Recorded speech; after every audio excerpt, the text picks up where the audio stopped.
नमस्कार, news 9 network में आप सभी का स्वागत है।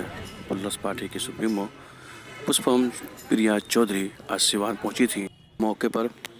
इसके मौके पर जिस तरह से विधानसभा चुनाव के जो प्रत्याशी विधानसभा सिवान सदर से रह चुके हैं प्लस पार्टी के, वो डॉक्टर रामेश्वर सिंह, उन्होंने ब्लड डोनेट का एक कैंप लगवाया था और उसमें भी उन्होंने शिरकत की।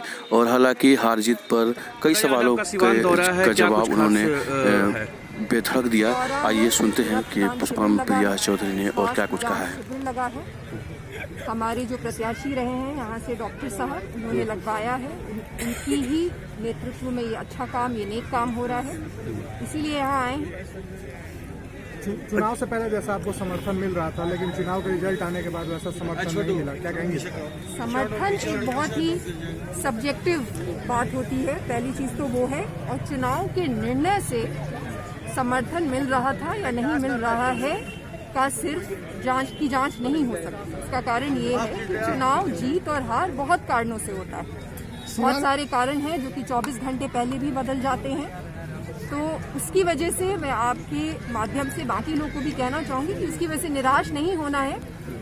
बहुत से दिग्गज हैं आज के दिन जो चुनाव हारे हैं, तो जिंदगी की तरह चुनाव में भी, राजनीति में भी हार जो है वो आने वाली जीत की शुरुआत होती है। सिवान में अपराधियों के काफी मतलब बढ़ रहा है, क्या कहेंगे इसके बारे में? अपराधी जो काफी, सरकार हर तरीके से पिछले 15 वर्षों में और उससे पहले 15 वर्षों में फेल है। क्योंकि ये बात मैं आपको कहना चाहूँगी, लोकतंत्र में अगर अपराध हो रहे हैं, अगर हत्याएं हो रही हैं, डर नहीं लग रहा अपराधियों को कि उसके बाद उनका क्या अंजाम होगा। इसका मतलब है कि बहुत गंभीर प्रश्न है जो सिर्फ पूछने की ही नहीं, बल्कि अब उनका जवाब देने का भी वक्त है। चाहे ये सिर्फ सिवान की बात हो या पूरे बिहार की बात हो, इस तरीके से लोकतंत्र कहीं नहीं चलता पूरे विश्व में। और 15 वर्ष के नेतृत्व के बाद अगर चल रहा है तो अब जवाब देने होंगे। तमाम तरह के जदोजहद आपने चुनाव के दौरान किया, फिर भी जनता ने आपको समर्थन जो चाहिए था नहीं मिल पाया, कहाँ कमी रह गई? अभी मैंने आपको कहा कि बहुत सारे कारण होते हैं जिसकी वजह से वोट किसको देना है उसका निर्णय प्रभावित होता है। बहुत सारे कारण होते हैं जो वोट देने के 24 घंटे पहले भी बदल जाते हैं। तो क्या कारण रहा है? वोटिंग पैटर्न्स तो बहुत कॉम्प्लेक्स होते हैं। कारण जो भी रहा हो, एक चीज जिसका मैंने इस मंच से अभी भी कहा था कि एक चीज जिसपे गर्व होनी चाहिए हर उस व्यक्ति को जो प्लूरल से जुड़ा है, कि शुरुआत हमने अच्छी की है और बहुत अच्छे तरीके से की। वो कोई भी चीज जो कि अनैतिक हो वो नहीं किया है और उसी के खिलाफ ये लड़ाई भी लड़ रहे हैं। जितनी भी पार्टियां हैं जिनके खिलाफ ये लड़ाई है, जिसकी वजह से प्लूरल्स पार्टी बनाई गई है, उसमें हमने जीत हासिल की है। हमने ऐसी कोई भी चीज नहीं की है जिसके खिलाफ हम लड़ रहे थे। और राजनीति में जीत आने वाली हार का और हार आने वाली जीत का ही इशारा होता है। There is nothing that's permanent. चीजें बदलती हैं और बदलेंगी और आगे वाले चुनाव में जीतेंगी। कहीं ये मुख्य वजह तो नहीं देखी जा रही है कि सारी पार्टियां राजनीतिक दल को, राजनीतिक कार को लोग उठाते हैं और आप एक डॉक्टर्स को डायरेक्ट आपने राजनीतिक मिलाने का जो फैसला किया, कहीं वो फैसला तो ऐसा?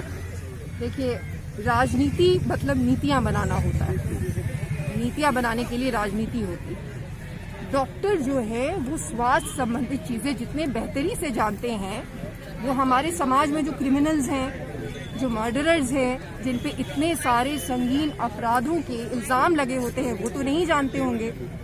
तो ये लोग अगर राजनीति में नहीं आएंगे, जो अभी तक नहीं हो रहा है, बिहार नहीं बदलेगा।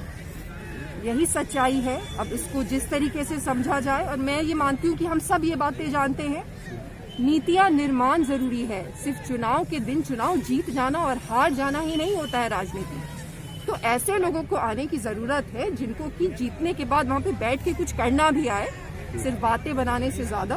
तो डॉक्टर साहब से बेहतर कोई भी व्यक्ति नहीं हो सकता सिवान का नेतृत्व करने के लिए।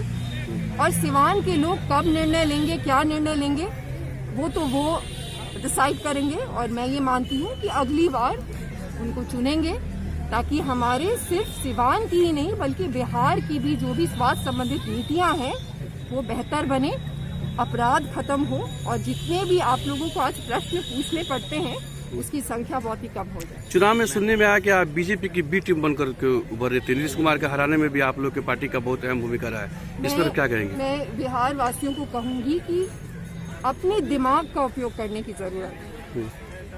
बी टीम, सी टीम, मैं इतना पढ़ाई लिखाई करके किसी का बी टीम बनने के लिए तो बिहार नहीं आऊंगी। जीतेगा इंसान, जीतने के लिए अगर बी टीम बनना था तो भाजपा ज्वाइन करना था या जदयू ज्वाइन करना था। बी टीम बनने की तो कोई बात नहीं थी, जरूरत नहीं थी। अपना दिमाग लगाना है। वो कहते हैं दिखावों में नहीं आना है, बातों को नहीं सुनना है। मैं इनमें से किसी के साथ नहीं हूँ, ना ही मैं बीजेपी के साथ हूँ, ना ही मैं कांग्रेस के साथ हूँ, ना ही मैं राज्य के किसी भी पार्टी के साथ हूँ। प्लूरल्स का मतलब ही है कि ये इन सब पार्टियों के खिलाफ में है, तो उसका सम्मान करने की जरूरत है। और इन लोगों के खिलाफ में ही मैं खड़ी हूँ, ऑन रिकॉर्ड फिर से ये बात अभी बोल दे रही हूँ। तो किसी के भी बी टीम होने का तो कोई प्रश्न ही नहीं है। हाँ, इन लोगों को तैयारी करने की जरूरत है कि अब प्रश्नों के उत्तर कैसे दें। ठीक है। उद्देश्य ये देखिए, हम पहले भी करते थे, ऐसा नहीं है कि राजनीति में आने, लेकिन एक कहीं ना कहीं इलेक्शन का जो रिजल्ट था कहीं ना कहीं हम लोग को भी एक डिमोटिवेट करने वाला था। लेकिन हार जीत तो होते रहता है, आपको निकलना पड़ता है और फिर से आपको मैदान में जाना होता है। तो हम लोगों ने सोचा कि अब इसको शुरू किया जाए। क्या कोई भी आज ब्लड डोनेट कर सकता है? कोई भी कर सकता है, कोई भी कर सकता है। ऐसा नहीं है, हम लोगों ने तो ऐसा नहीं है कि अपने कार्यकर्ता ही, कोई भी आम आदमी, बहुत सारे लोग, आम लोग भी अपना नाम लिखा के उस तरह से ब्लड डोनेशन करते हैं। सर, जो ब्लड डोनेशन के प्रति लोगों में है कि ब्लड डोनेट करने से कमजोरी आती है, इसके प्रति लोगों को कैसे? देखिए, ऐसा ये कमजोरी वगैरह कुछ आती नहीं है। इसका सिंपल है कि आप करके देख लीजिए आपको कमजोरी आती है कि नहीं। हम लोग तो कितना बार हम खुद ही ब्लड डोनेट करके दिन भर हम लोग काम करते हैं, तो कोई मैंने एक जो नॉर्मल आदमी है उसको कोई कमजोरी नहीं आती है और करना चाहिए, वो स्वास्थ्य के लिए भी अच्छा रहता है।